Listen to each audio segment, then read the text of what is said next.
Welcome back. 2-for-1. I am on a roll today. This is the review of the iGear Mini Warriors MW-02 Rager.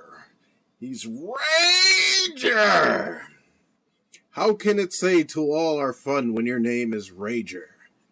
Anyway, same packaging as Sea Spray. It's mirrored, so that way the figure is on this side with the lighting and everything coming out towards the right. But yeah, otherwise it's the same packaging. Same warning that if you're under 18, this toy will kill you. So it's definitely for adults.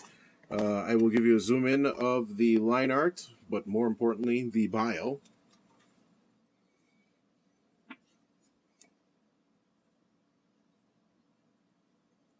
That should be enough for you to pause it and read it. Once again, same exact packaging material as Sea Spray. I will open it up.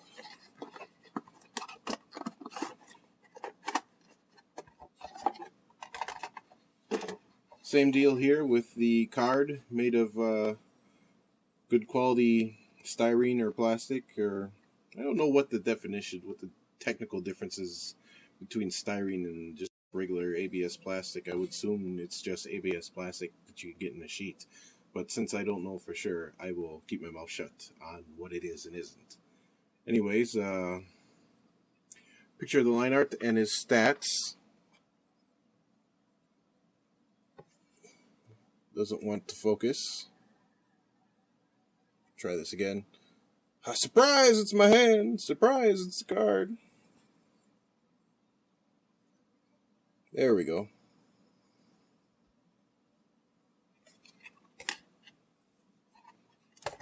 Put that off to the side. More clamshell packaging. Same thing as before, black and clear. Vehicle.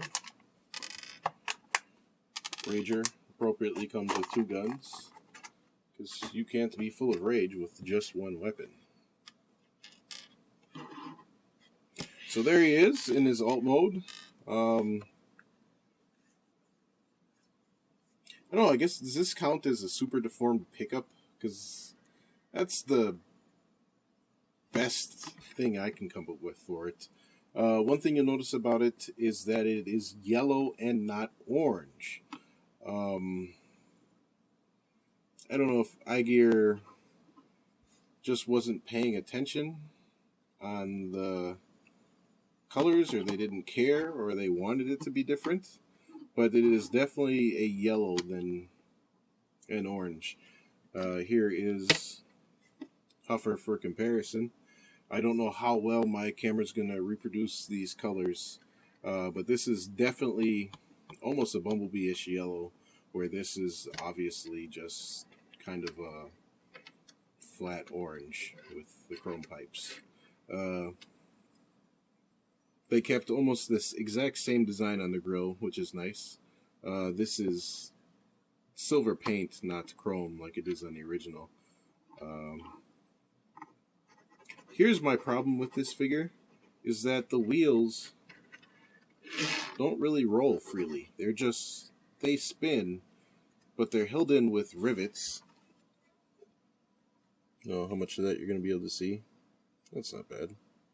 Now it's bad. Try it again. Yeah, they're held in with rivets that are a little too tight. So none of my wheels on this one spin freely at all. It's not, oh my god, the end of the figure, but it's something that they probably could have fixed if they paid more attention during QC. Anyways, the general aesthetic is that of Roller. Or of Roller. Of Huffer. Transformation is pretty basic. I wonder. His head is on a ball joint, but unless you have really small fingers, you're not going to get your hands in there to turn his head around to hide it in his alt mode. As you can see, a bunch of robot chests there. But time to move on to the transformation. Enjoy the music. so your eyes can see. She built your ass with crazy news. Boy, that's cause I thought you don't infect like no DDT. Mrs. One, that kitchen news. Highlighted on NBC, BET, MTV. Watch this one on JVC. Or download it on MP3. Can you feel the power? 300 horsepower. Loose one sprinkle shower. An hour. The pressure getting higher. Higher than Eiffel Tower. There you have Rager with his dual pistols. If you look at the detailing on the pistol, it is actually a revolver styled pistol. I don't know how much that's showing up. It looks like it's showing up a little bit. You get the idea that it's definitely a revolver influenced design. For size comparisons, here he is next to his Wavemate Spray, which he's obviously shorter, but that's because most of Spray's height is from this head gown that he doesn't really need, but it's still, even still without the head dress, he's still taller. Here he is compared to his G1 counterpart. Sorry, no transformation music for this one, because it would take longer to put it in than it does to transform it. So he's a tad bit taller than his original version, much better. Again, for more comparisons, Warpath, who was actually taller than him. That's kind of funny. Windcharger.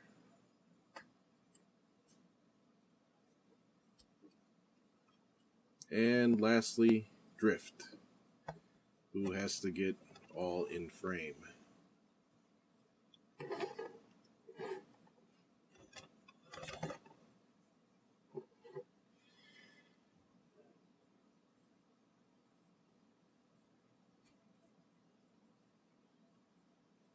All right.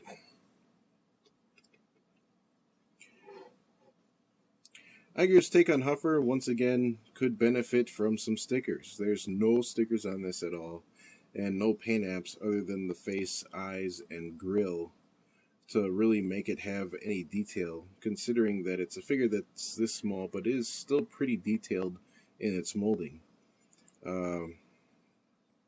Kind of a shame that they didn't bother just to come up with 1 or 2 sticker sets for both of these figures to really bring them out a little bit more. But other than that, it's still a very good figure. Smaller than Sea Spray, with almost all the same articulation, except for he has no ankles, because his feet just kind of flip out on a hinge. And with the knees also being hinged, that limits the amount of leg rotation you can get out of him. You can get, decent enough A-stance, but you can't really, turn a foot out or turn a foot in, because there's only a little bit of rotation there. He does also have a hip swivel, though, which helps in doing things that, you can kind of mask that with. His head is on a ball joint that it's going to take me a needle nose pliers to get in there and actually do anything with it, because it's just too far back for me to grab. All in all, nice figure. The only complaint I really have the only complaints I really have about this figure are the fact that there's no stickers, so it kind of lacks in detail. These arms are just this solid gray plastic. Granted, it's better and it's got a little bit of metallic feel to it. What is it? It looks like lead. That's what it looks like. It actually looks like lead. I know it's obviously not lead, but that's what it looks like. So it looks like a type of metal, but not, nice shiny chrome, stainless steel, or anything like that. He's got a little bit of backpack weight from his head, but it's not a big deal. That was just a kind of weak pose that he was in the first place. But yeah, I wish the wheels would roll freely. Gave him just 2 or 3 stickers, and even silver painted these to match what was going on in the hood, or chrome would have really been awesome. But other than that, it's a really good figure. Once again, this was $20, I believe, directly from iGear, including shipping, so it wasn't a bad deal at all. It's a solid figure. Once again, I think this is another figure that Make Toys has coming down the road, so you'll have options if this isn't what you want. But honestly, there's not enough wrong with it to say that it's not worth having. So there you go. That's my review of iGear's MW-02 Mini Warriors Rager. What are we gonna do? Don't lose your coolant huffer. Can't dip like this. Can't dip like this. Can't dip like this. Can't dip like this. Can't dip like this. Can't dip like this. Light up like Jubilee. Fade off like Posabillity. You can't with me. You don't believe me. COD, why DVD, and put it under your Christmas tree.